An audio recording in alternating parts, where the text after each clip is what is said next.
כשהשם אומר לך הכל לטובה, ואתה אומר ריבונו של עולם אם הכל לטובה, למה כואב לי?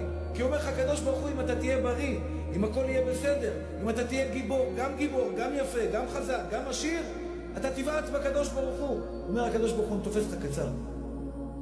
מכאן תבינו, אחים יקרים שלי, שאם תשמרו תמיד על פרופיל, להיות פשוט אחי, פשוט דרוויש, גם אם כל העולם יגיד לך שאתה צדיק, אני אפס. אפס. כי השם נותן את הכל. לא אתגאה בחיים שלי. תגיד לעצמך את זה. אולי יום אחד שכנע את עצמך. והקדוש ברוך הוא ירים אותך לגבהים. ירים אותך לגבהים כי אין סיבה לנסות אותך. ועל זה אומר לשלמה המלך, גאוות אדם תשפילנו. מה זה גאוות אדם תשפילנו?